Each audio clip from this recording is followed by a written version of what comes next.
Welcome. Sejam todas muito bem-vindas. Välkommen. Kia orana. Kure, welcome. Welcome. Selamat datang. Maligayang pagdating. Malo lele, malo e lava mai. Bulavinaka. Mirsadje. Tisani soko valava. Dobrodošli. Bem-vindas a todas. Makalofalai hatu. Bonjour et bienvenue. Witamy. Irashaimase. Hanyong insa. Namaste. Now, haere mai. Talafalava, afia mai, mamaliu mai. Welcome. In case we miss your country of origin, welcome anyway. We love you so much. Hello, ladies. Happy Sabbath. Nice to see all these beautiful faces. So I just want everyone to, I know you're all excited, but just calm so we can feel the spirit of the Holy Spirit before I do the acknowledgement. Yahweh, Dunganue, Pauline Fagula. So what I just said is, hello, my name is Pauline Fagula in the Dungari language, which is my language from Kempsey, New South Wales. I am Dungari, and as a daughter of the King and our Lord and Saviour, I would like to acknowledge that it was He who have brought each of us here. Let us spend this weekend to glorify Him through worship, praise, and just by connecting with each other as one. As a descendant of the Dungari Nation in Kempsey, New South Wales, I stand before you in the spirit of reconciliation. I would like to first acknowledge that we stand on the lands of the Wari people of the Dharawal Nation. And I'd like to also acknowledge our traditional custodians all over Australia. I'd like to acknowledge our elders, both past and present, for their continuing connection to our land, our sea, and especially our community. I'd like to also pay my respect to each of you beautiful ladies, to our Aboriginal sisters, and to all our non-Aboriginal and Torres Strait Islander sisters. Today, we honour our God. And I just wanted to say, this is a moment, this is a time where we can actually put reconciliation into action. Reconciliation is a representation of our Lord and Saviour. Amen. Good evening, everyone. Are you happy to be here? Maritza, are you happy to be here? Yeah, it's wonderful to see all of you ladies smiling. So we are here to officially declare this meeting open. Yeah? Woo! So we'd like to welcome our sisters, maybe and brothers as well, who are joining us online. So we are going to be our hostesses. So we have been dubbed the hostesses with the mostesses. I don't know if that's a real word, but I am Dr. Stembingosi Dube. I go to Parramatta SDA Church. Any Parramattans here? Woo! Yeah, and today I'll be with my host sister here. Thank you, Thembi. My name is Melissa Malu, and I go to Sydney Tongan. Any Sydney Tongan people here? Ooh, hey. And as Thembi said, we are your hostesses with the mostesses. Yes, but because this is not about Parramatta and Tongan, it's about all of us who are in here. Amen. So welcome to everyone. First things first, bathrooms. If you need to use the bathrooms are just outside of this building. You walk out and go to the back of the building. And there's also other bathrooms in the Warata hall where we did registration. So if anyone needs to use those, in case of fire, of which I don't see anything that might cause fire here, but in case of fire, we have to all run. I asked someone to say, what should I say about... They say, what did she say? Yes, we asked, where is the gathering area for emergence? Like, where do we need to go to? And she's like, just push the door and run. So that was what we were told. She was Fijian. Who's from Fiji here? Okay, so I think that basically covers housekeeping in terms of what you need to know about bathrooms and fire. And what's our next? Yeah, so next our program. So obviously we're starting our program this evening. Tomorrow we'll be having Little Breathers. So for our wonderful kids who are here this evening, we welcome you as well. Little Breathers will start and the registration will take place tomorrow. Okay, and then the next thing that you all need to know is that, I know some of you don't love taking photos, but this is your opportunity to at least be active in taking photos because there is a prize. So anything that you find interesting that you think should be captured, please do capture and tag it, #Breathe2023. Or you can tag #Breathe Women's Ministries? No. Sydney Adventist Women. No, I delete that, delete. Tag, #Sydney Women's Ministry. So the two tags you can use. Sydney Adventist Women. And if you don't know what the hashtag is, it's the thing that looks like that. Okay, so there is a gift voucher from ABC.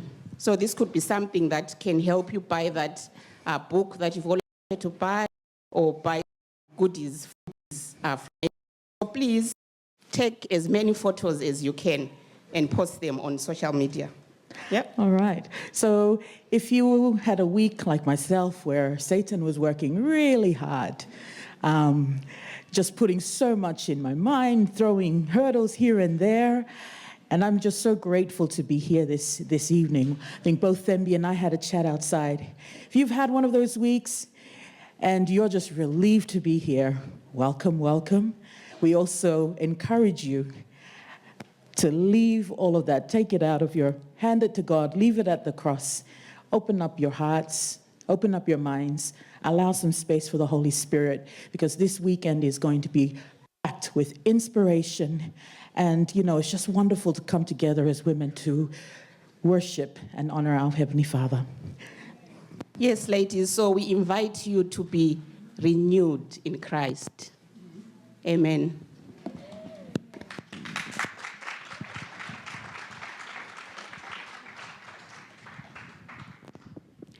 Good evening, everyone.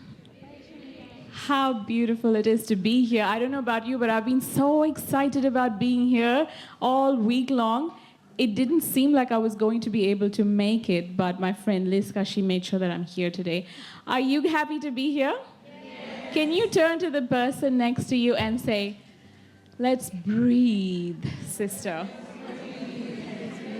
The Holy Spirit. Breathe in, breathe out. And now, with that breath that you've taken, fill your lungs up, take a nice, big, deep breath.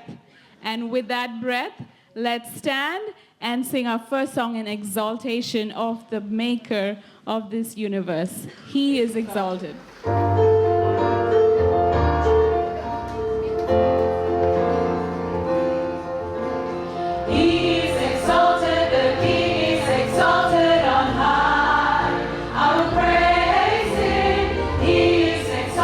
Forever.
fulai, when I look into his holiness.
Speaking from my well.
about that.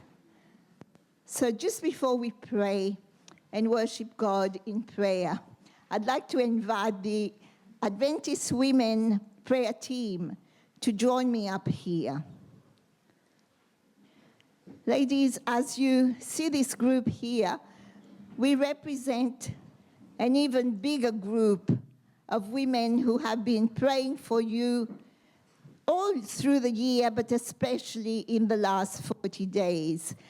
We committed to intercede for Breathe and for God to outpour his Spirit here during Breathe and to bring the daughters he had called to come and meet with him here. And therefore we praised him for so many here, for many of you who have probably come for the first time as well. And I would like to introduce you to the prayer room too. Now, many of you know that prayer and the prayer room are the heartbeat of Breathe. This is where a lot of women have found peace and joy and transformation, restoration, freedom, and also got to know Jesus better and got to know each other also better.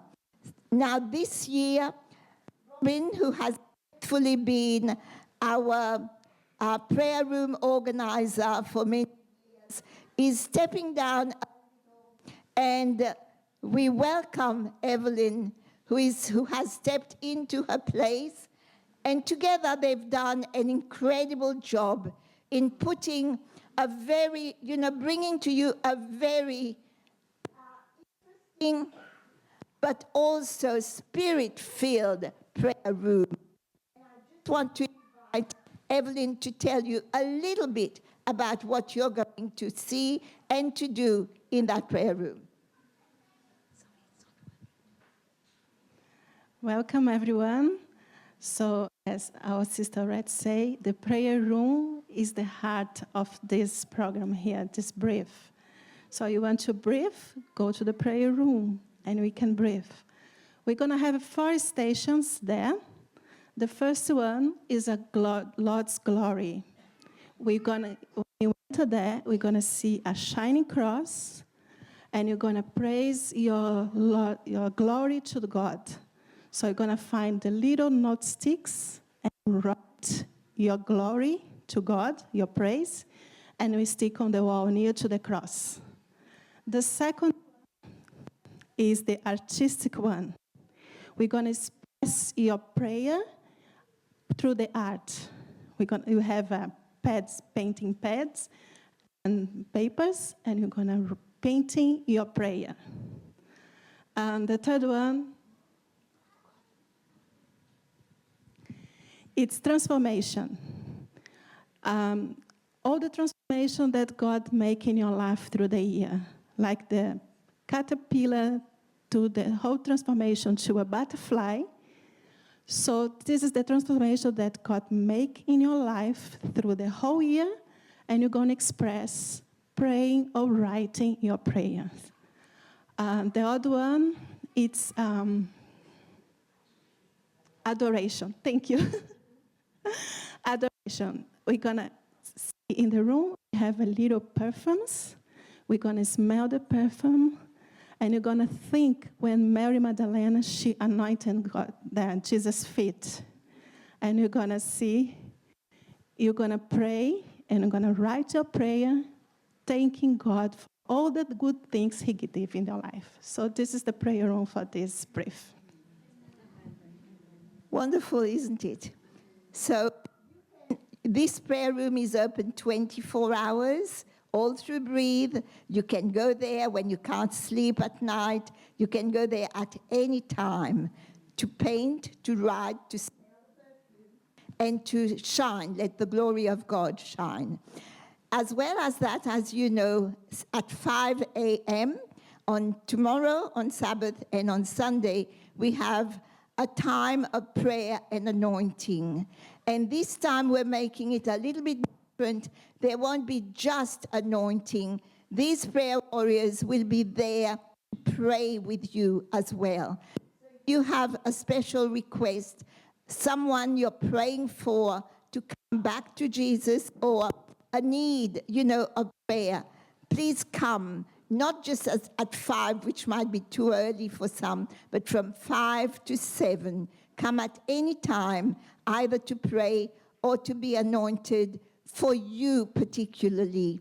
The Bible tells us that if we are sick, we call the elders. So there will be elders there to anoint you, not just for physical, but also emotional, mental, spiritual healing, whatever you feel you need. So we will be, the vessels that God will use to bless you.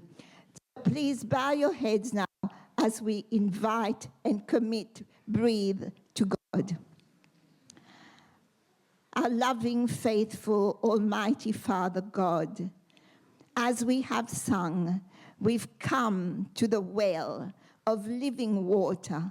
We've come to Jesus Christ himself. We have come to bring our cups.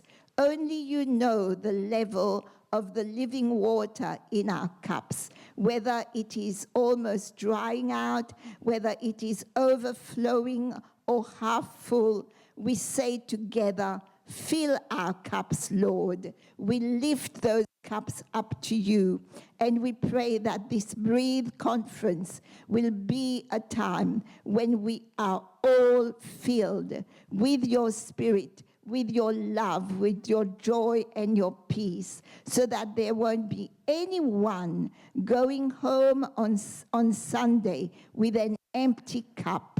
I pray that all of us will be sensitive to the needs of each other and will be able to extend our hand and touch somebody with the love of Jesus, even with a smile or a touch or a word of prayer and encouragement. Lord, we pray that this Breathe 2023 will bring us answers from you that are beyond our expectation and our imagination.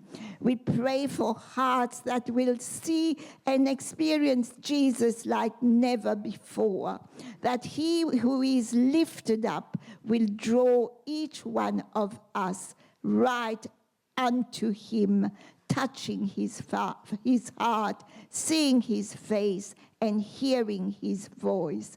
Lord, like Paul said, we pray that the spirit of wisdom and revelation will be given to each one of us so that we may know you more and more and receive the rewards that you have set for us, not just in heaven very soon, but now, here at Breathe.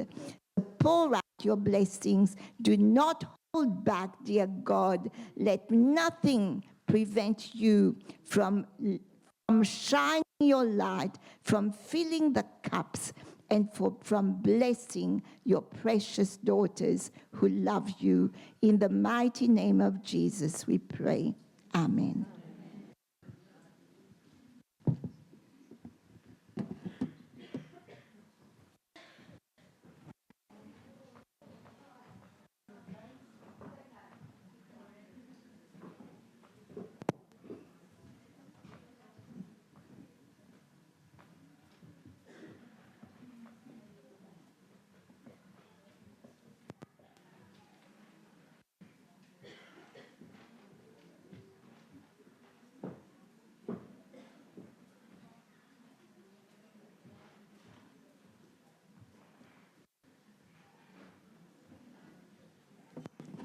Good evening, everyone. How are you today? Well, let me try it again. Good evening, everyone. I think that's much better. Happy Sabbath to all of you. Isn't that good? Thank you. Amen to that. Now, first of all, let me bring to you the greetings from Greater Sydney Conference Office. We are proud of our director, Meliofa, and she has done a wonderful job. Thank you, Mel.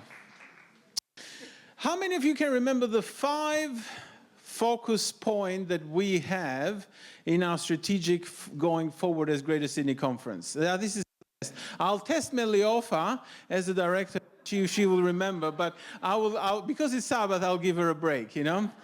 How many of you remember? Who can remember what are the 5 important things that we are focusing until the next session as Greater Sydney Conference? Raising spiritual temperature. Well done, Meliofa. Raising the spiritual temperature. What's the second one? The second one is empowering our members. And the third one, who remembers the third one? No, that's the last one. The third one is... the third one is growing together, so having all generations in the church. And the fourth one is reaching out the communities around us as a church, as a conference. And the last one is the digital space that we really want to grow. But as I was coming to this one, and I looked at the theme, and Meliofa reminded me again, renewed in Christ, I think the second point on our, because in events like this, the whole purpose of coming together is what's the whole purpose of really doing this, you know? And first of all, number one is to worship God. That's the most important thing. But the most important thing is to really have this time of sharing so that we can empower one another.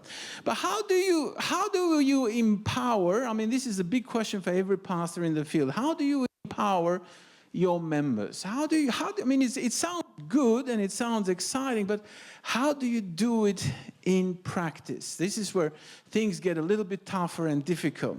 Well, number one, this is not our job. All we have to do is invite God in a mighty way to come, because the number one part of the empowering process comes as a result of the baptism of the Holy Spirit in our lives. That's the most important thing. But there is an important part that I really want to share that is part of our relationship with God, because we are empowered the closer we are to God. That's why they come in order. Our spiritual temperature will be raised only if we come closer to God and God comes closer to us. And as a result of that, the empowerment is the next step that happens. You know, we are lifted up, we are empowered to serve. Now, there is a place in the Bible when God calls Moses, and he comes to him and he asks, and he says, "Where are you, Moses?" In Exodus chapter 3, verse 4. And Moses says, "Here I am." See, the whole point of being empowered is this. You can read your scriptures as much as you can, and I think it's very important. You can spend time in prayer, and I think that's very important. But you know what? The reality of being empowered is that each one of us is called to be a disciple. God has not called just me as a pastor to serve. God hasn't called Meliofa to serve as a women's ministry director. God calls everyone. Everyone that has a relationship with God has a calling. Question is, what is your calling? Has God made it evident to you the purpose and the plan that He has for each one of us? And you know, in times like this, as we get together, I think we enjoy the singing. By the way, the singing was beautiful. Thank you. That was really almost divine. The singing is beautiful. The preaching is, I mean, it was divine, actually. But the singing is beautiful, the preaching is important, and I think we are lifted up. But the most important thing is that what is the plan that God has called you as an individual to serve? Because for everybody that is a disciple, God has a plan. And that is the key to really renewing your relationship in Christ. And I want to read something to you from, see, when you get that calling, you know that all the questions comes and get an answer, like what next? What next is not important, because God makes a way. And look what the Spirit of Prophecy says. The Christian whose heart is stayed upon God, he or she cannot be overcome. No evil art can destroy his or her peace. All the promises of God's word, all the power of divine grace, all the resources of Jehovah are pledged to secure their deliverance. If God is calling, God is going to make it happen. And that's when we really experience the power of God in our life. That's when empowerment happens. That's when our relationship is renewed in Him as we come to His throne of grace. God bless you.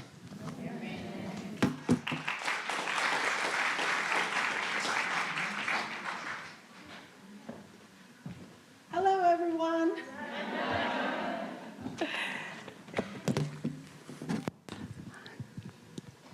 Psalms 118, verse 24 says, "This is the day that the Lord hath made.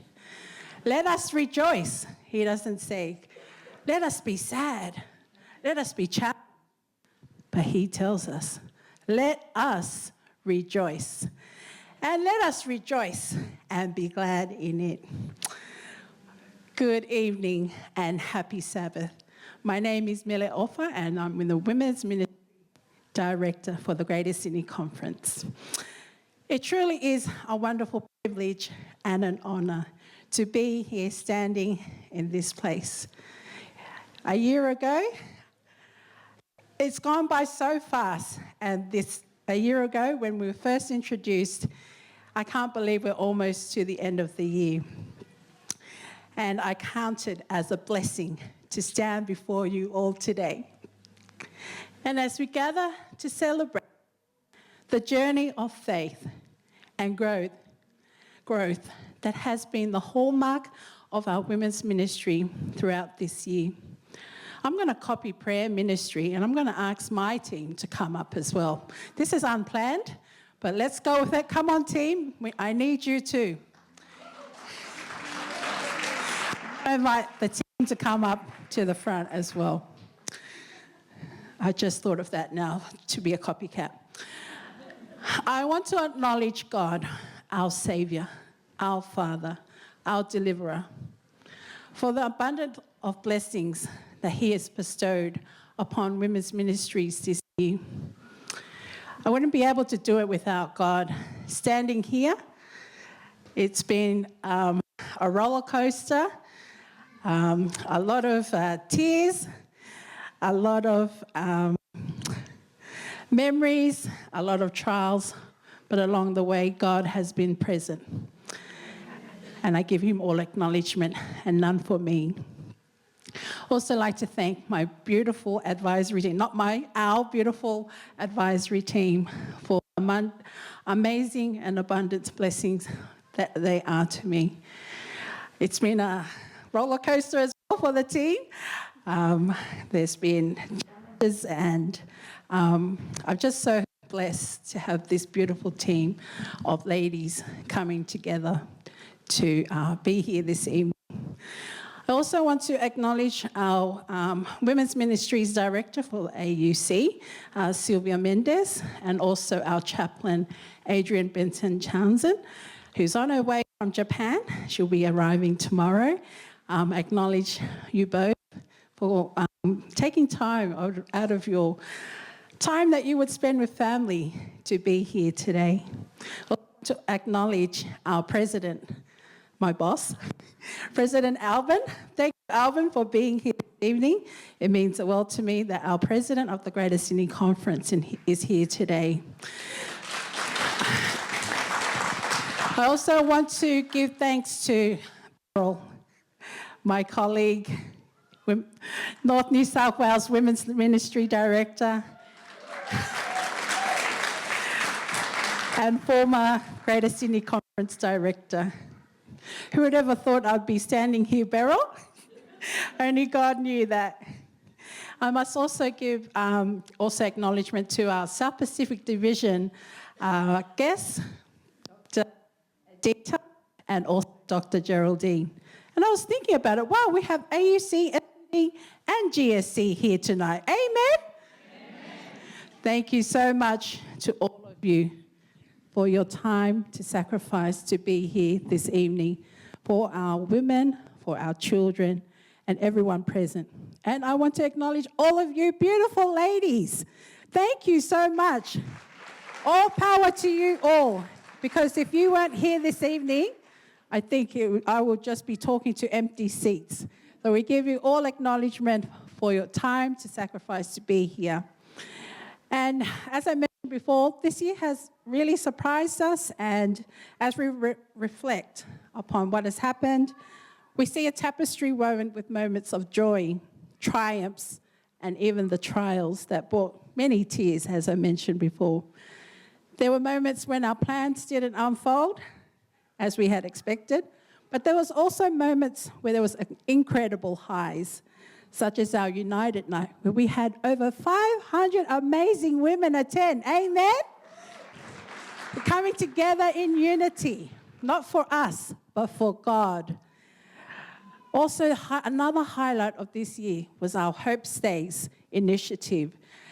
The way that we are giving back to the community, to those who we can serve. And that's what we're called to do, to serve and to witness to all, not just within our community, but to others as well, just like Jesus served.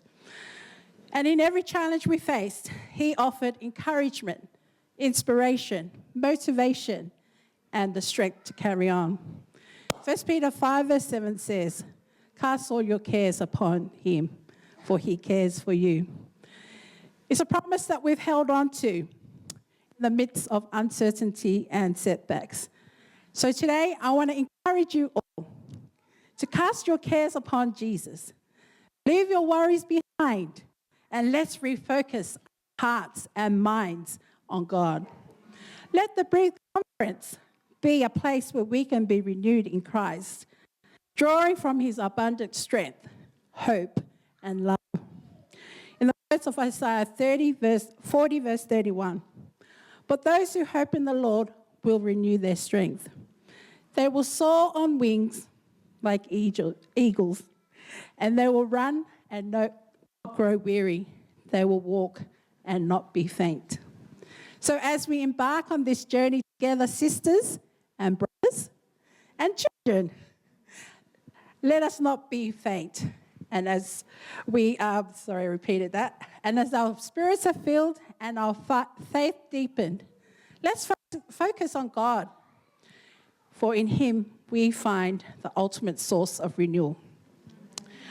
And I pray that this Breathe Conference will be a time of spiritual rejuvenation and a reminder of God's unwavering presence in our lives.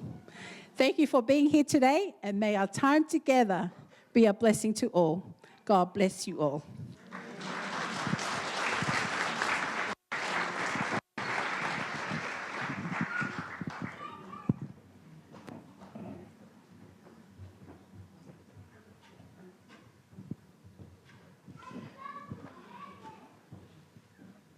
Are you ready, ladies? Are you ready? Have you said hello to your sister next to you? Yeah? In front of you? Have you said hello to your sister in front of you? Behind you? Yeah? Oh, great stuff. Well done. Okay. That's more like it. Okay, for our icebreaker tonight, if your answer is yes, you can stand up. If your answer is no, you remain seated or you sit down. All right. We're going to learn new things about our sisters next to you or behind you, in front of you, okay?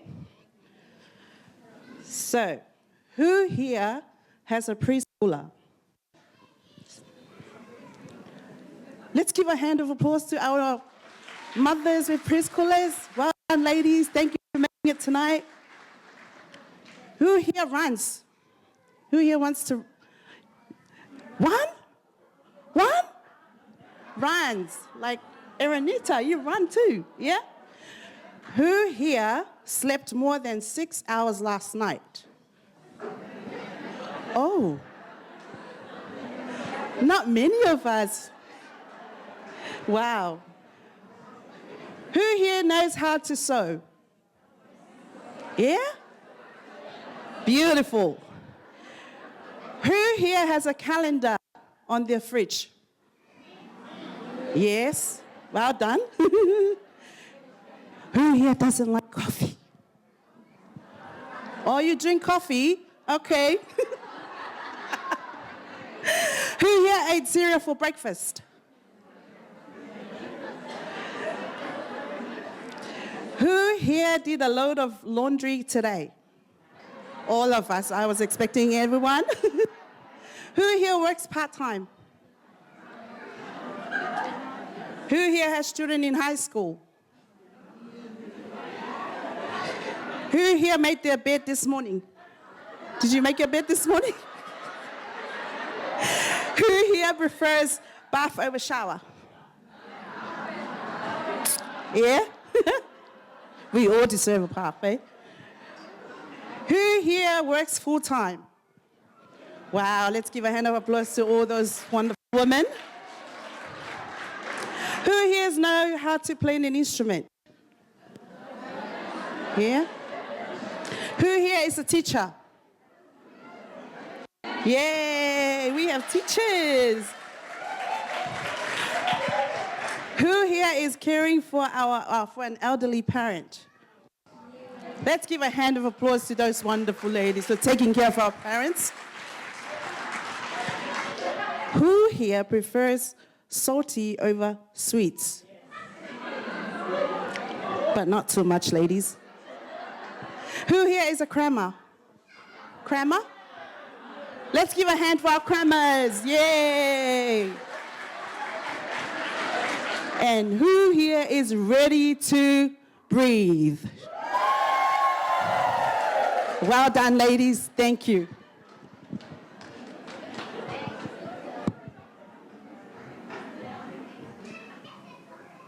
Hello. Hello, everybody. My name is Ruth. A lot of us might know me. When they called me, or when I received the request to come and do testimony, I thought, oh my goodness, again. People are going to be so sick and tired of hearing from me. But I realized that I think this time, the Lord has called me to do this testimony for my own sake. As a reminder of what He has done for me throughout the years. You see, He says, I know the plans I have for you, plans to prosper and give you a good ending, yeah? Or good future. And then I say, no, you don't. Because I forget. I forget sometimes of where I've come from. And you know what happened today? I usually read my testimony, but technology failed me today, and my brain failed me today. So I'm freestyling. So I think He just really wants to refresh my mind. And I just realized how amazing God is and how faithful He is, how unrighteous I am. So I am going to just be led by the Holy Spirit. I know my story. I have come, you see, from a very traumatic background. As a young child, I grew up in church, as you all must know, like some of you might know. I grew up in the church, Seventh-day Adventist for generations. I grew up knowing of God, never ever knowing Him really. You see, there were so many contradictions in my upbringing because a lot of people that were teaching me about God were also the ones abusing me in every aspect of the word, be physical, and I don't want to be too explicit tonight because I know there is minus, physical, sexual, emotional.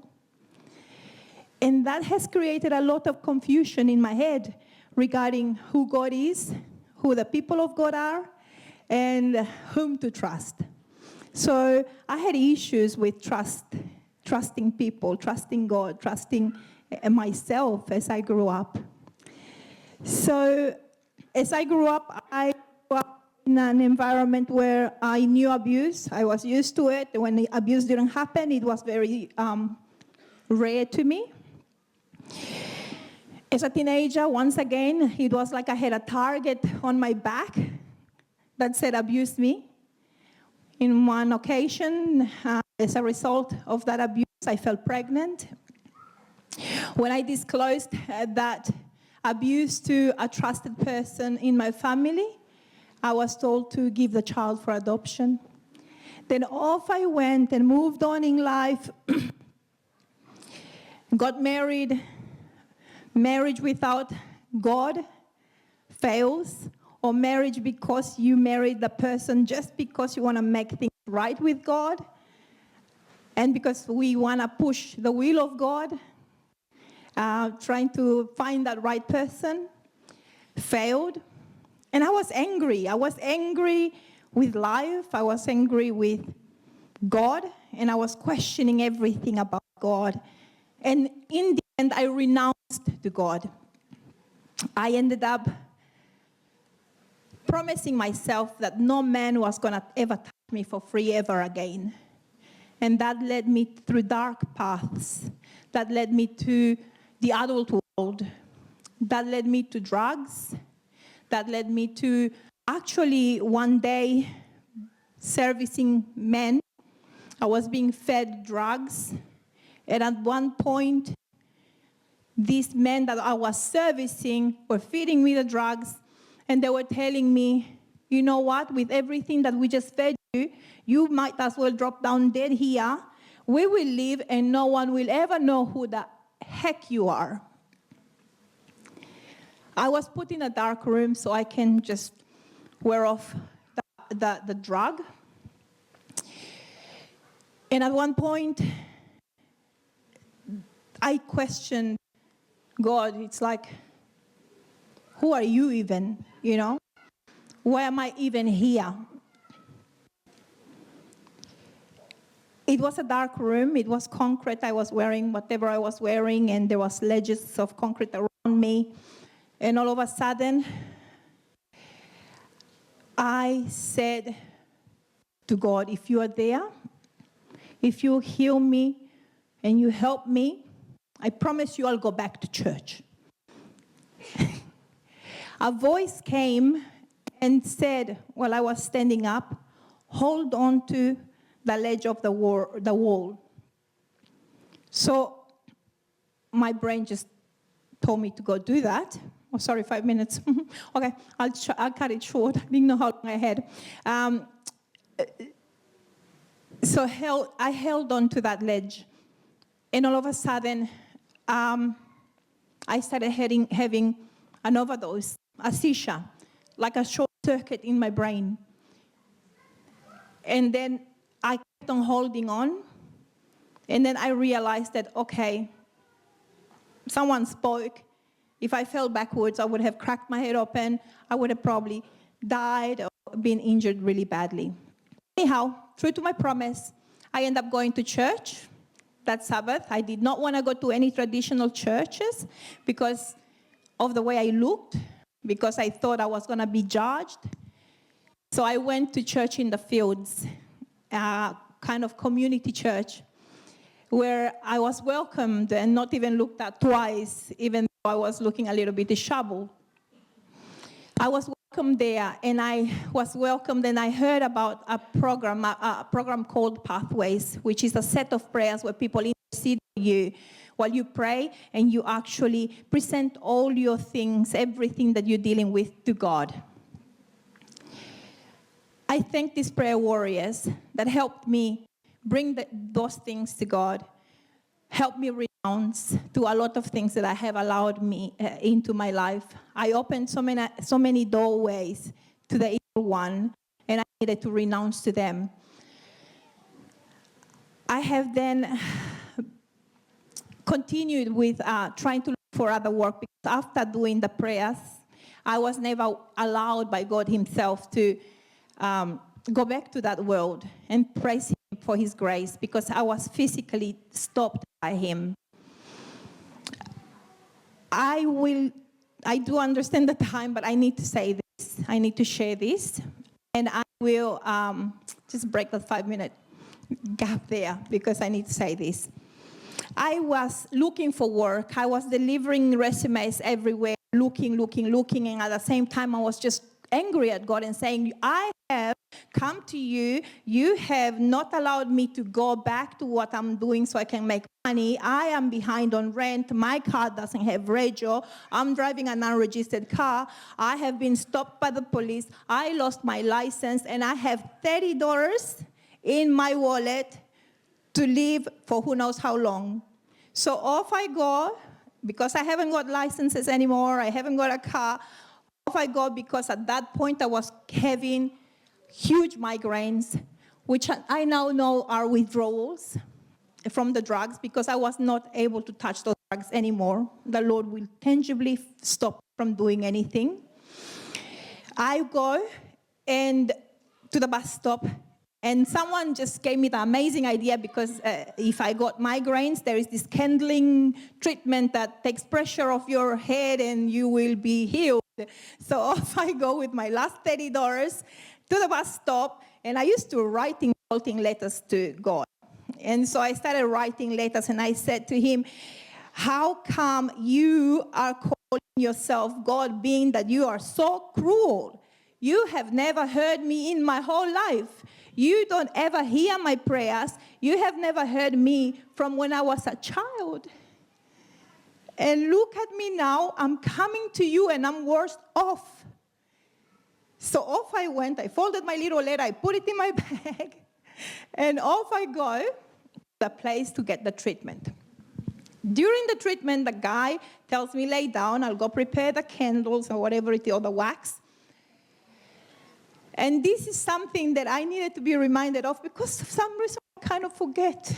But this is something that I want to remind myself of and tell you, that as I was laying down in that room, on that bed, a presence filled that room. The presence came out as a thunderstorm, a whole noise that was so loud.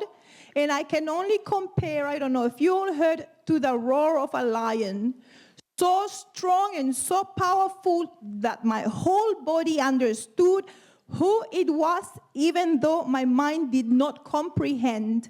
My cells of my body knew, my hair knew, my fingers knew, my toes, my pinky toes knew who that presence was. My body knew it, but I was just questioning, who is this? And a voice comes to the left of my ear in here and hits this side of my head and says, I heard you. From that moment, every withdrawal symptom that I had has left me. To this day, I have not had cravings for any kind of drugs. To this day, the Lord has led me and blessed me. Disregard my lack of faithfulness to Him. His grace was always with me. I am now called Ruth, someone who had no future, no money, no identity, was trashed, was rubbish, was told that will never achieve anything in life. My name is Ruth Lopez Gonzalez. I am now the CEO of Accessible Care and Lifestyle Services, a community service for people in the aged care and disability. My name is Ruth Lopez Gonzalez, founder and director of Moimoi, an organization to break the cycle of reoffending for inmates that come out and are undiagnosed with mental health. But most importantly, my name is Ruth Lopez Gonzalez, a princess, a daughter of the Most High, the King of the universe, who has pulled me out of the fire Himself. He saw that I was dead, but He came and revived me. I am so humbled by Him. I am so humbled by Him. I am so minute, but yet He came to my level because He needed to rescue me, because He knows that heaven will not be the same without me, His daughter, in there. I am so encouraged to be here. I am so encouraged to be giving you this message. I am very imperfect, a broken vessel altogether, but the Lord is using me even in my weakness, even in every wrongdoing that I have done. The Lord has cleansed me, has taken away my filthy clothes, and has dressed me with his righteousness. And no matter what anyone else says, I will tell them, judge me, but take it to the Lord. He has rescued me, and now my mission is to work for him in the community with people that are in vulnerable situations. And I am going to continue with his help to break the cycle of reoffending, of generational curse.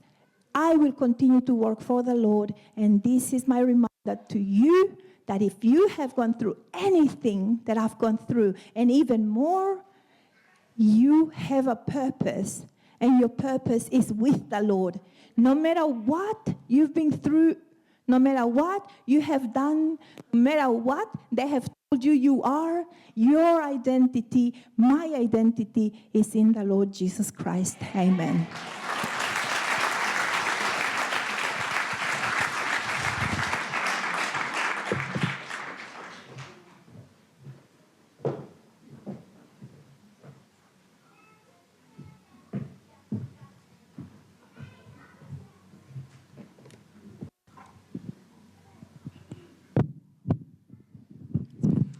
I'm going to be dead honest with you all. I don't know how we can back that up. Thank you so much for telling your story. We really appreciate it.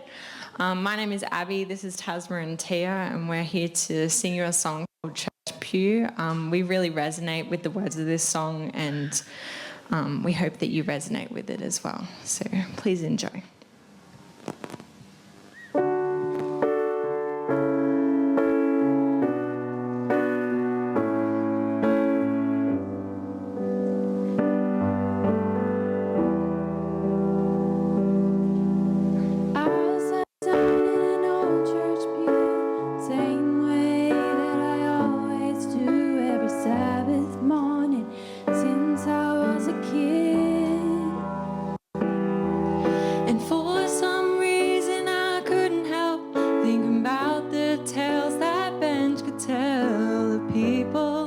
Who sat here just like this.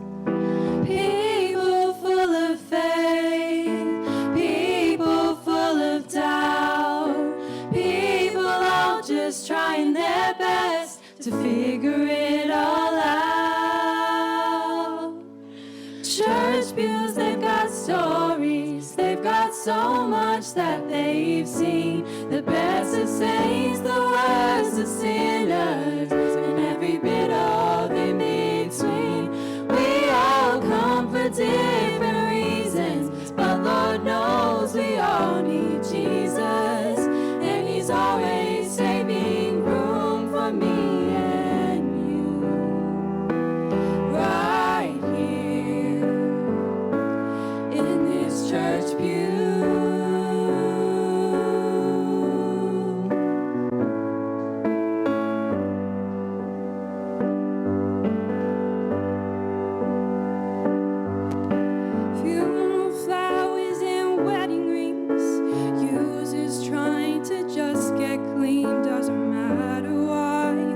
Walking through that door,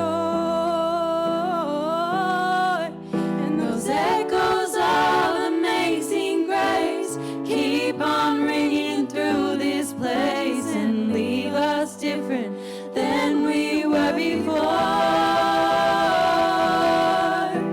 Church pews, they've got stories, they've got so much that they've seen. The best of saints, the worst of sinners, and every bit of in between. We all come for different reasons, but Lord knows we all need Jesus, and He's always saving room for me and you. Right here in this church pew.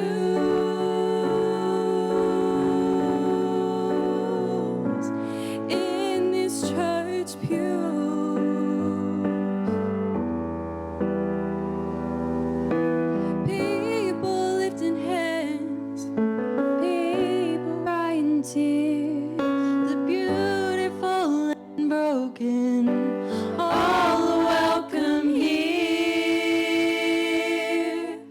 Church pews, they've got stories, they've got so much that they've seen. The best of saints, the worst of sinners, and every bit of in between.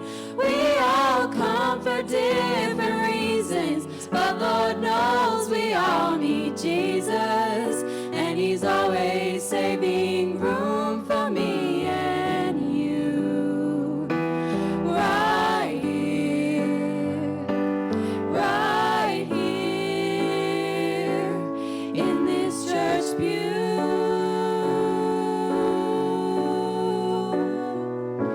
In this church pew.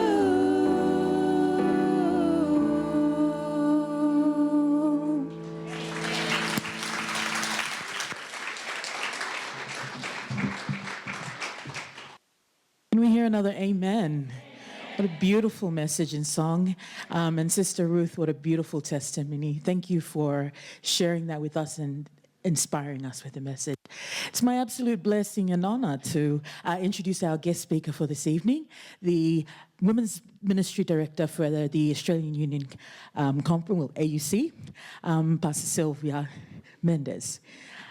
As she's coming up on stage, I've been tasked with introducing her, but I had a chat earlier with Sylvia, and she's got some slides that'll do justice on that. I've just got one question for you, please, Sylvia. Please share with us how it was you received your calling. Thanks, Melissa. Is this working? The huge microphone on my face? My calling actually happened at a Women's Ministries conference.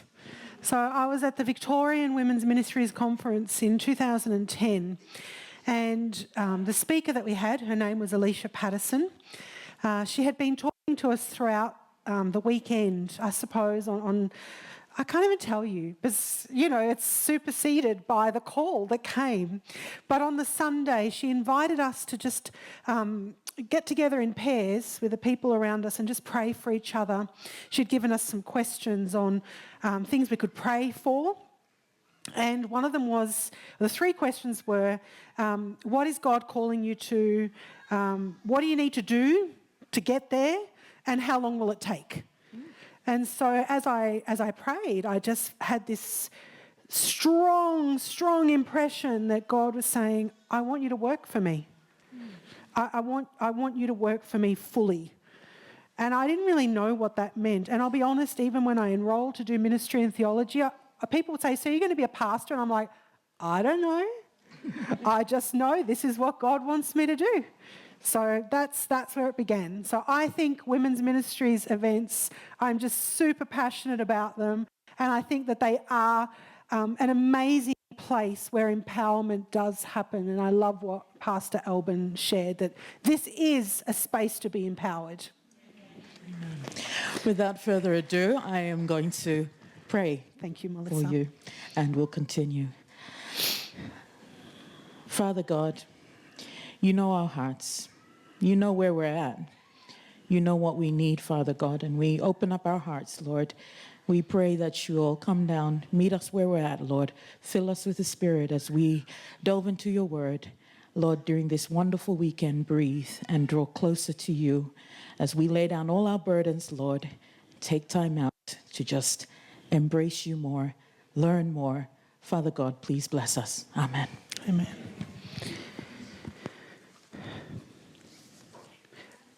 Ladies, I cannot tell you how excited I am to be here with you again this year. I always felt like, 2 years in a row that I get to open Breathe. Does it get any better? Now, if you were here last year, you might remember that I started with some questions on, the questions I thought you might like to ask me. So some of you were here, but some of you were not. And so you're going, well, who is she? And that one question that Melissa asked her doesn't tell us anything about her. So I thought I would do it again, but I've made it less questions. I've just got 5 questions. A couple of them are different. So if you saw me last year, I wanted to keep it fresh and exciting. But before I do any of that, I just really want to start by acknowledging and affirming your Greater Sydney Conference Women's Ministries Director. Thank you, Malay, for your work this year. Thank you for your team. I don't know all the team's names, and so I thought, I should thank this person because they did that. And then I thought, but what if I forget someone? That will be really terrible. But thank you so much to your team as well for making everything run smoothly. And this is why I'm excited to be here, because it's a blessing to be in the presence of these amazing women. All right, so let's do a little bit of, who is Sylvia Mendez. So let's begin. All right. Oh, of course, title slide. Okay, who am I and what is my background? So, Sylvia Mendez, and as Melissa said, I work at the Australian Union Conference in Melbourne, and I am Director of Family, Women and Children's Ministries. And just recently, I also became Director of Resource Development. And if you're wondering if I sleep, I didn't stand up when the question was asked if you got more than 6 hours sleep. Oh, come on, that was funny. Anyway, so my background is I'm actually Greek Orthodox, and I grew up as a Greek Orthodox. I didn't grow up as an Adventist. I became an Adventist as an adult, and it was through a friendship. So I'm also very passionate about friendship evangelism, because I think that's the true way of connecting people with Christ, is through friendship. Now, last year, I knew that you would like to know, of course, what my family looks like. It's an incredibly important question. And so for those who were here last year, I have a new photo.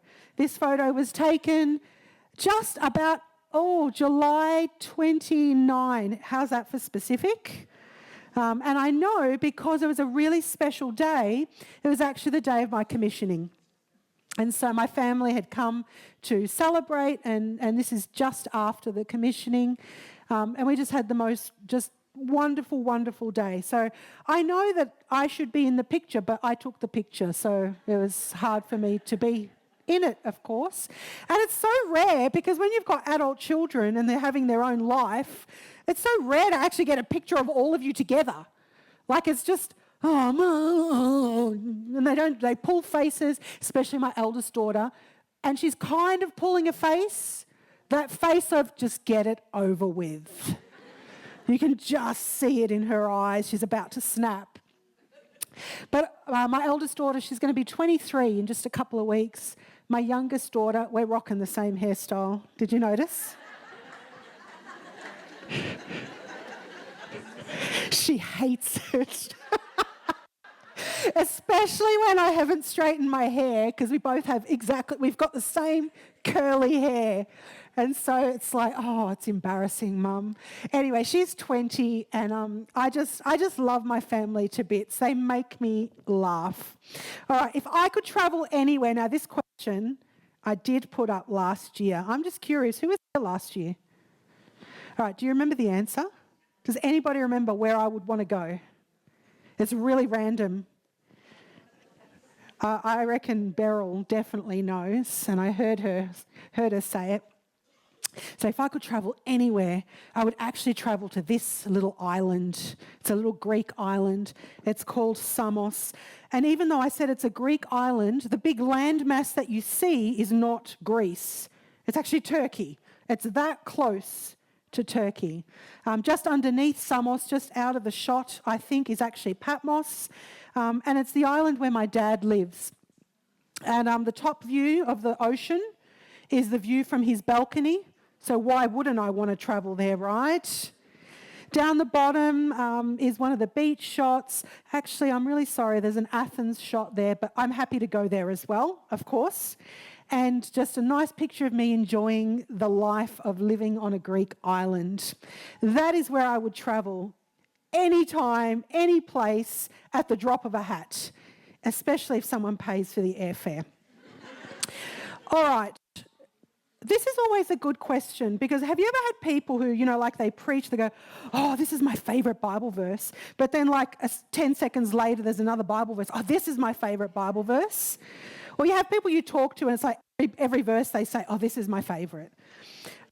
So, of course, when you have to pick your favorite, it's actually quite hard. But it's not that hard because this really is my favorite Bible verse.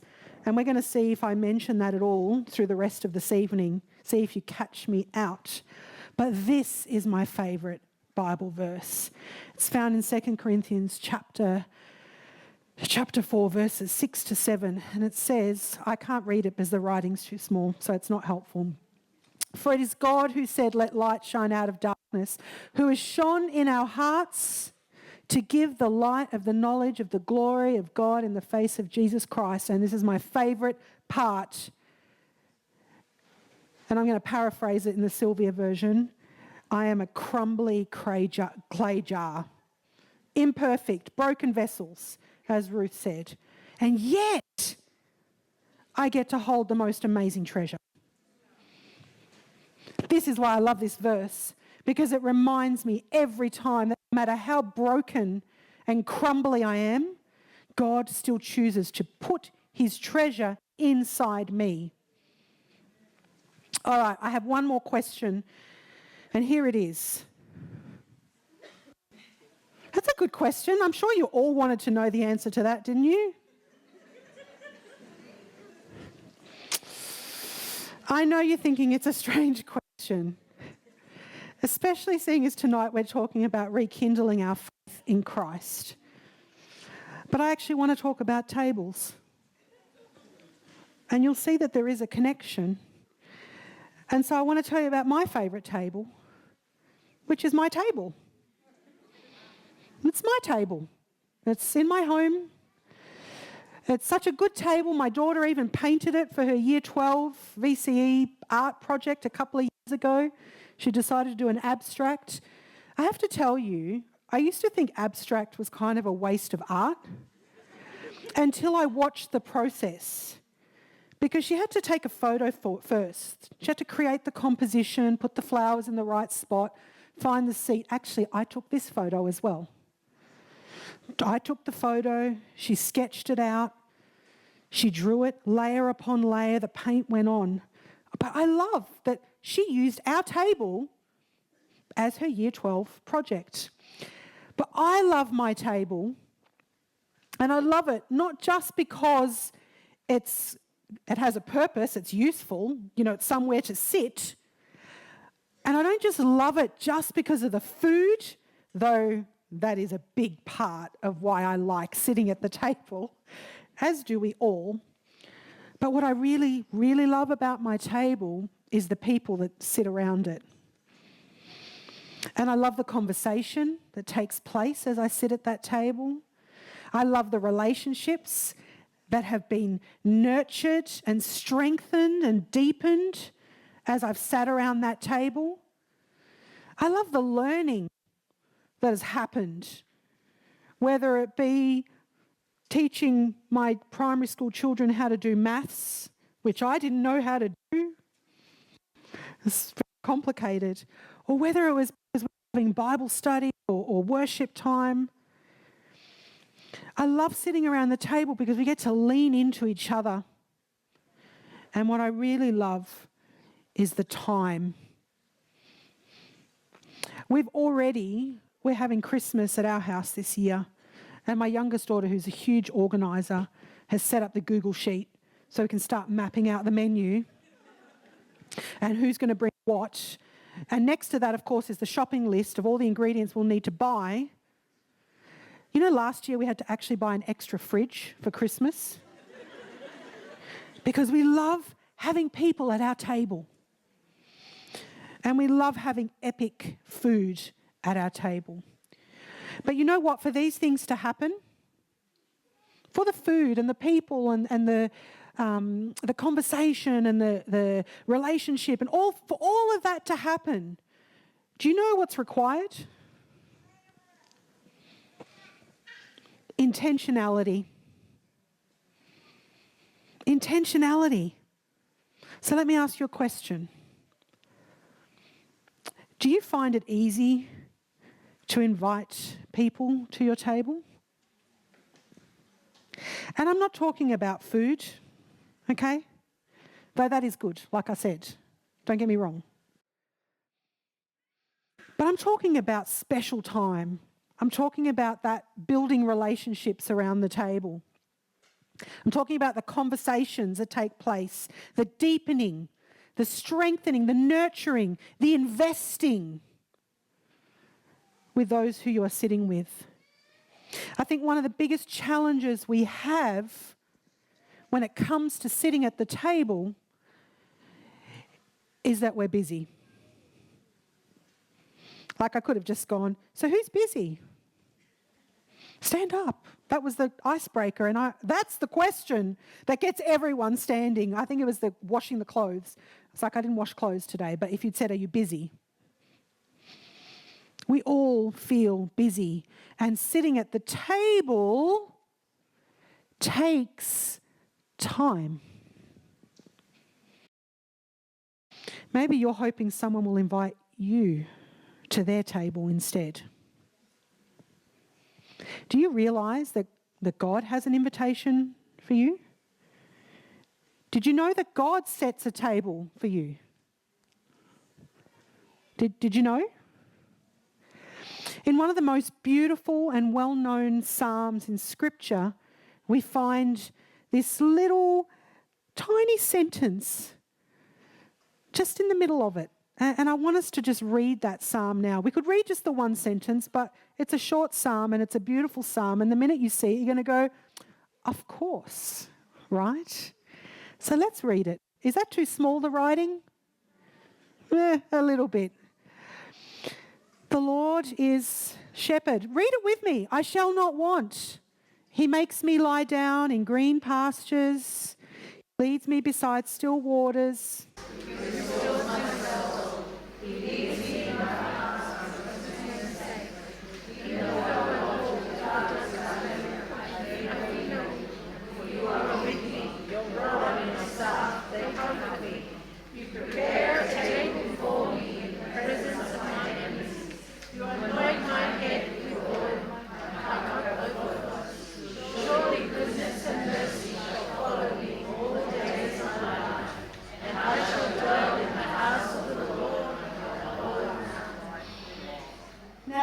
There's a couple of invitations in this psalm. There's guidance and rest and restoration. But let's just focus on verse 5, the first part of it. You prepare a table before me in the presence of my enemies. And that's what I want to unpack with you tonight, particularly 3 words: prepare, table, enemies. Because we're talking about rekindling our faith, right?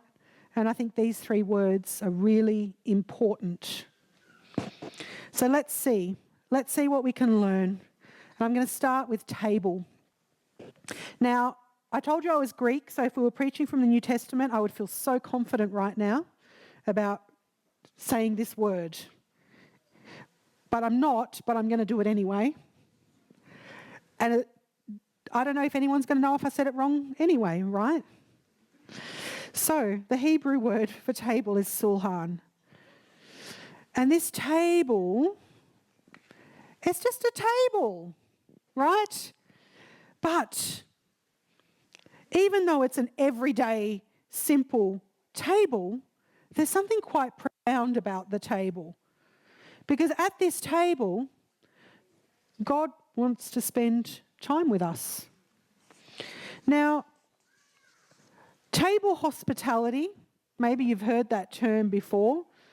Table hospitality, particularly in this culture, when this was written in what was referred to as the ancient Near East, but actually in a lot of cultures still today, table hospitality is huge. And the whole idea of table hospitality is that you invite someone, a stranger, and you make them a friend at the table. That's what happens. The word hospitality itself is actually, particularly in the Greek, is two words mushed together, which means stranger and brotherly love. So hospitality is to take a stranger and make them a brother, make them a sister. So the table, this is what happens when we sit at tables. We get to know each other. We share food, we share stories, we share our hopes and our dreams. And as time passes, when we sit at that table, we get to deepen our understanding of one another. And our relationships actually move from that surface level, and you know what I mean when I say surface level friendships, right? They start to deepen. We learn to care for the others. We learn to desire their good. We start looking forward to the connection and their company.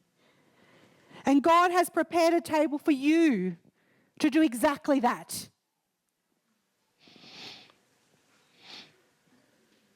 He wants you to come and sit so that you can deepen your relationship with Him. Do you see it? He prepares a table for you. But let's unpack this word prepare, because this preparation is purposeful. God doesn't just set the table the same way for everyone. Because He already knows us, He has prepared it for us. He has prepared a table for me. He has prepared a table for you. The invitation is that we may come to know Him. So let me ask you, how does someone show you that they know you?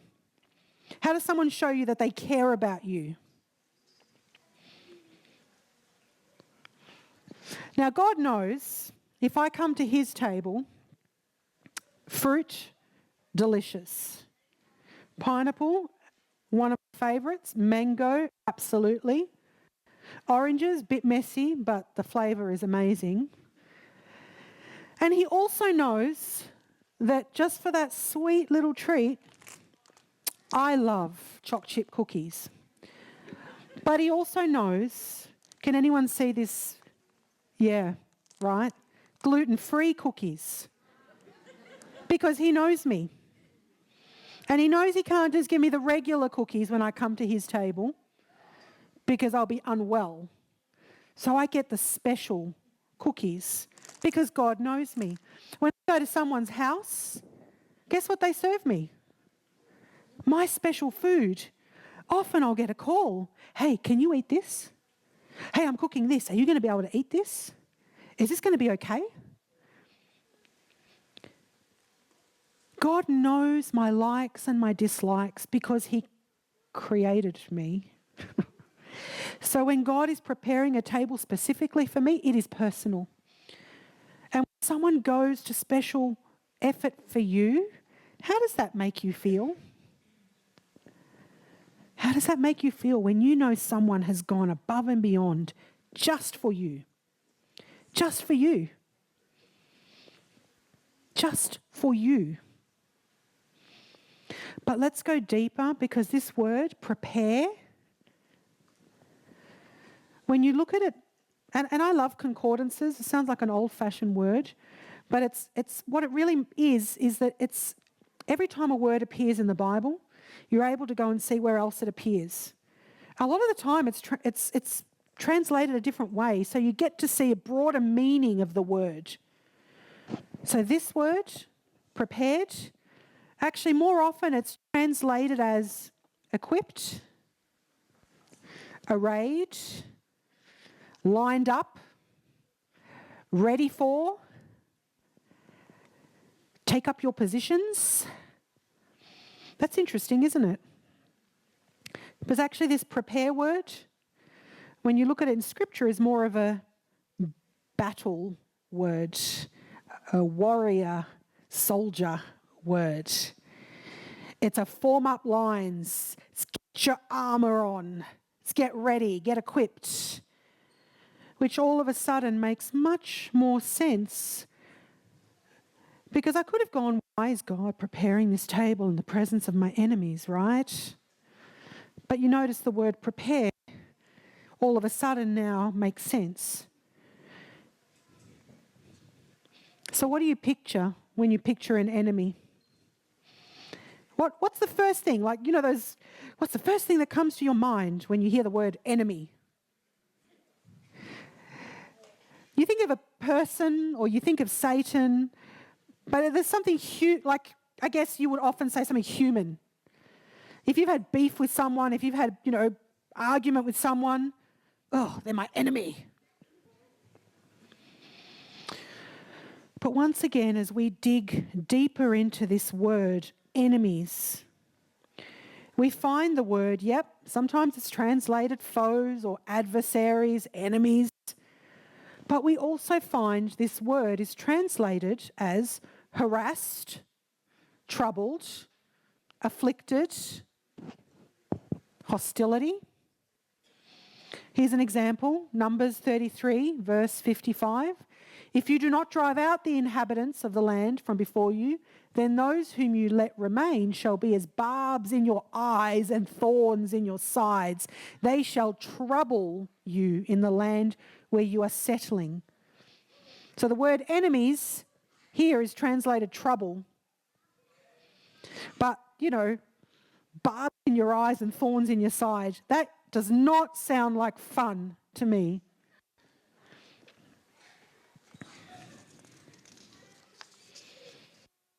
Maybe the enemies we need to start thinking about are the things that keep us from sitting at the table with God. Maybe the real enemy is distraction. The troubles and cares and worries and anxieties that keep us from accepting the invitation that God has extended to us. You know in your mind that God has said, come, sit. I prepared a table for you. And I think a lot of us get to this point. And then we get distracted. And something calls us away, pulls us away. And maybe you have a good reason, like you're doing ministry. You're serving, you're working for God, you're busy for God. Or maybe you're just tired. Maybe you just want to watch TV. Maybe you just want to scroll through social media. Maybe you just want to retreat from the world and numb your mind. Or maybe you think, as you go to take a seat, oh, God's not really interested in me. Maybe I don't deserve the seat. Maybe I'm not good enough. Or maybe there are a million different other reasons, distractions. And each time you choose not to sit at the table, it's a missed opportunity to grow closer. It's a missed opportunity to be nurtured in your relationship with the one who created you. It's a missed opportunity to rekindle your faith. God knows you're busy. He knows you're harassed and oppressed and troubled, and that's why He prepares the table. Not you. Him. Look. God prepared a table, and He has prepared it so you can fight your battles, to equip you for all the distractions that are going to come your way. And just for a second, can you just picture 12 disciples sitting at a table with Jesus while He tells them what's about to happen, that He's going to be betrayed? He prepared a table for them, and He prepared it by preparing them for what was to come. As they sat at that table with Him, He prepared them. God says, right here, right now, in the middle of all the chaos that surrounds you, all the troubles, this table is going to help you get through. So come and take a seat, my daughter. I've prepared it all for you. Right in the middle of everyday life. Come sit at my table. This is what God says. Come sit at the table I prepared for you. In the midst of being busy, distracted, anxious, fearful, in the midst of all that's going on, in the midst of arguments and falling out and disagreements, in the midst of breakdowns, divorces, health scares, in the midst of children who have gone their own way, in the midst of all these enemies who keep you from taking a seat at my table and spending time with me, I'm still going to set it. And if you sit here, I will strengthen you and prepare you for what's ahead. Do you accept the invitation? What needs to happen? What needs to happen in your life so you can come and sit at that table? Rekindling our faith is going to take intentionality. It doesn't just happen by accident. Jesus regularly took time out alone to be with the Father. In Mark 1:35, in Matthew 14:23, in Luke 5:16, in all of those and many more, we find Jesus heads off alone to be with the Father. He goes to a lonely place, he goes up a mountain, deserted places, solitary places. He just goes, right? So find your place for sitting at God's table. Now, this can be a comfy chair. It can be at your dinner table. It can be the sofa in the good lounge. The table is a metaphor for actually making time for God. So be intentional. I joined a gym about 12 months ago. I know you're laughing. I actually go. I know it's hard to believe, but it's true. But if I actually want to go, do you know what I need to do the night before? I take my Lycra pants and my sports bra and my, all the gym equipment I've bought, because that's what you do when you join the gym. 27 different cut-off sleeve tops that I would never wear in public. I put them in the bathroom. Runners, socks, Apple Watch. At the front door, keys, water bottle, headphones. So when that alarm goes off, everything is ready. I get out of bed, I go in the bathroom, I just literally, wake up, get your clothes on. And that's part A of the night before. Part B of the night before is I have another bag ready with my work clothes. Because if I'm going to the gym in the morning, I'm going to have a shower at the gym so I can then go straight to the office. That's a lot of preparation. I'm just telling you. But if I want to go to the gym, it's the only way it's going to happen. Because if I wake up and those things are not in place, you know what's happening, don't you? I'm going back to sleep. I can't turn the light on in the bedroom. I can't get that stuff ready. My husband's asleep. So if I'm willing to go to that much trouble, and it is, do you know how hard it is to pick your outfit the night before in Melbourne when you don't really know what the weather's going to do? If I'm willing to go to that much trouble to get to the gym, would I not plan to spend time with God?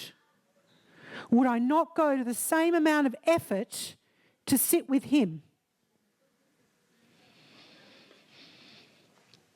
If you find it hard to get up and pray, then do the prep work. Create a space that you are looking forward to. Create a space that you can't wait to go and meet God with. Now for Jesus, this space, it was a solitary space. It was a lonely place. It was a quiet place. It was a place just for Jesus and the Father. And if Jesus needed one-on-one time with the Father, I know you've been asked this question before, do you really think that you don't need it? Rekindling our faith, experiencing spiritual renewal will only happen when we prioritize our relationship with Jesus. When you consider some of the best people in your life, your best friends, how did they become that? Did it just happen? Did you not sit with them? Did you not spend time with them? Did you not invest and prioritize those relationships? So tonight, why not accept the invitation? Can you hear God speak? Because to me, this is what he says. Sylvia, I have set this table just for you and just for me. In the middle of your crazy life, in the ups and the downs, in the middle of your enemies, Sylvia, this table is for you and me. Will you come? Will you sit? I've prepared it just for you, to strengthen you and equip you for the battle ahead. Won't you come and sit with me? How will you respond?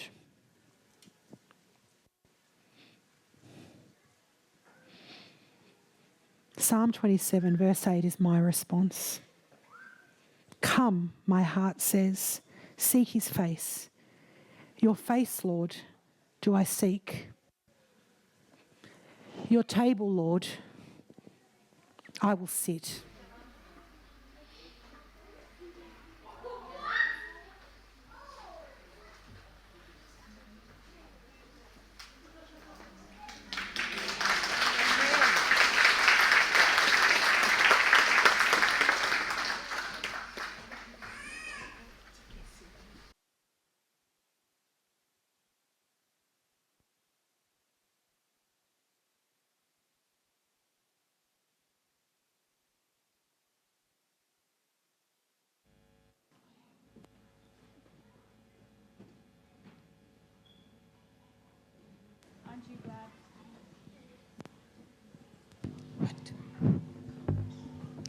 Aren't you glad we have a friend who invites us to his table? How blessed and fortunate are we? Well, the theme song that has been chosen for this conference is Yet Not I, but Through Christ in Me. I've heard it said X plus Y equals infinity. X representing Jesus Christ. Y being you and me, equaling infinity. And the Bible says in John 15, verse 5, apart from me, you can do nothing. So may it not be you and me, but Christ through us. And sing with us this song. Please stand.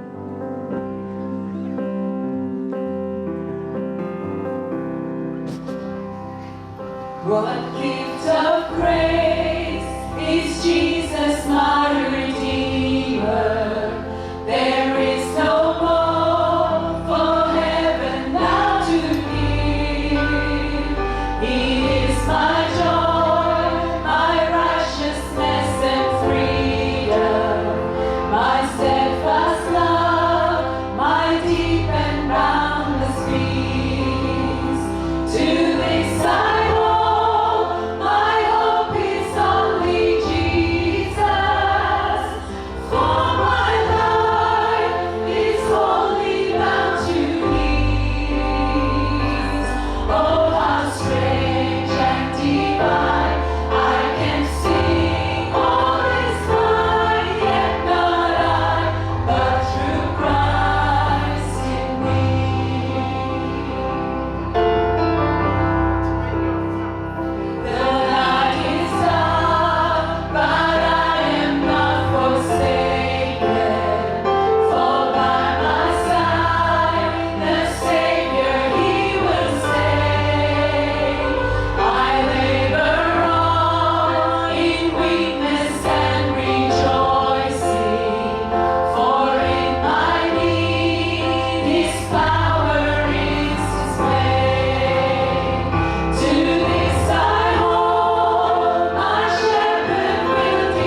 Linda, can you go back to the slide that started with my shepherd?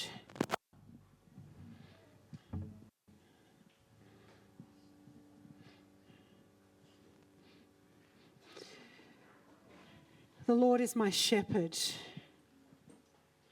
Through the deepest valley, he leads and he prepares a table to equip us so that we can overcome.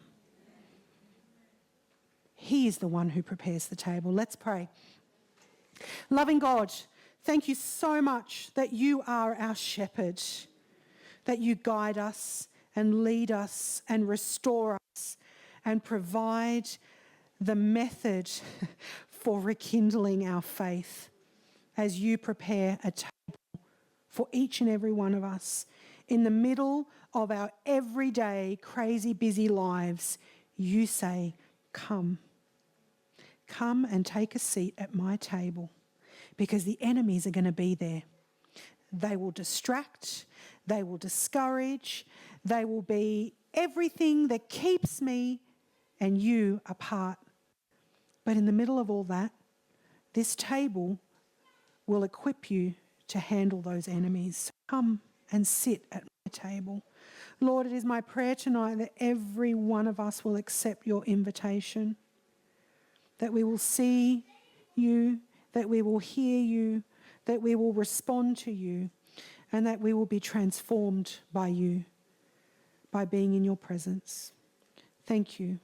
We love you, and we ask you to move in our hearts, to work in our hearts, to soften our hearts, to be receptive to your invitation. And I pray this in Jesus' mighty name. Amen.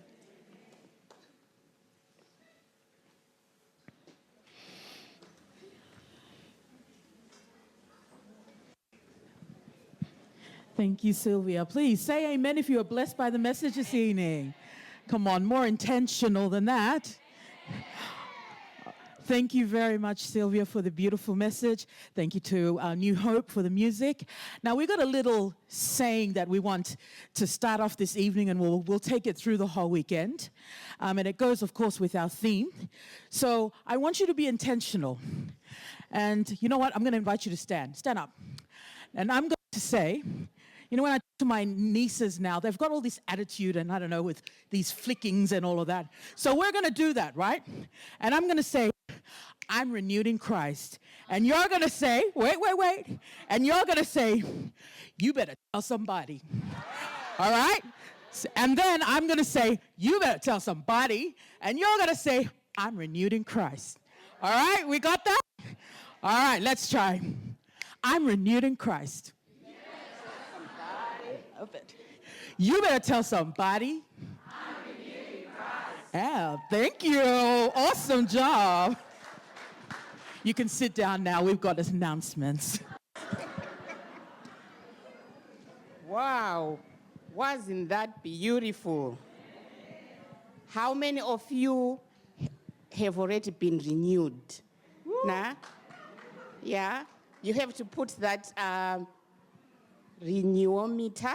I'll be creating new words. So we know of speedometer. So we are being renewed in Christ. So we need to keep those levels. We're going to ask you again tomorrow, what's your renewometer level? Okay? Your renewometer level. Because we are all here to be renewed in Christ. So ladies, we've been given a charge this evening that you should think about your calling. When Pastor Alban was talking there, he asked us to think about what is my calling. So I hope we are not going to leave that in these pews here, because we also heard our lovely sisters singing that these pews know lots of stories. So what's the story that you're going to leave on those pews tonight? So we hope that you've been truly blessed and that you are also going to create friendship evangelism. Did you hear what Sister Sylvia talked about there? So, and I'm also hoping that there are some of you who brought your friends here. That's a true testimony to this friendship evangelism. We've been so blessed. So this marks the end of tonight's program. First part. Yeah.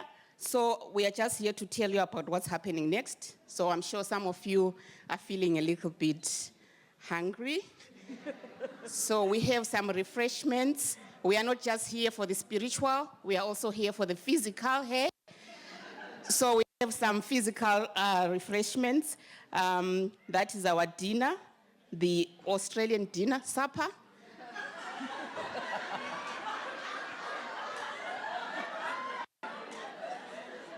And after dinner, you are free to engage in conversations, but I hope that you all be able to head over to the prayer room, because I think that's where you will make the most meaningful conversations tonight, to go and pray and have conversations with God. And tomorrow morning, like what already has said, 5 a.m., not 5, I was about to say prayer room will be opened at 5 a.m. No, that's not correct. It's open 24 hours, but 5 a.m. for those of you who require anointing. If you head over there, you'll find prayer warriors who will be able to pray with you. So everyone is welcome to go and have prayers with. Is there something else you'd like to say, Emily? Breathe. Yes, just little breathers again. It'll start tomorrow. Make sure to register. Kids, you'll have a blast. Some great programs there prepared for little breathers. I just want to acknowledge everyone who's joining us on the live. Thank you for joining us. We wish you were here, maybe next year, but thank you for joining us on the live. Yeah, I'm just looking. Oh, yeah. Can I see, by raising of hands, those of you who have hashtagged more than 3 pictures, please lift up your hands. If you have hashtagged more than 3 pictures, more than 3, should I go up more than 4? More than 5? 1? No one? Guys, you don't want to win the ABC voucher? Thembi, I think I heard someone asking, how much is the ABC voucher? I actually think we should be giving that per session, because I think tonight I'll win. I've posted more than 5 hashtags. Okay, ladies, that's it for tonight. Remember to take pictures, though. It's important for the team. They ask that we do that. Okay? Have a good evening, and we'll see you back here tomorrow. God bless.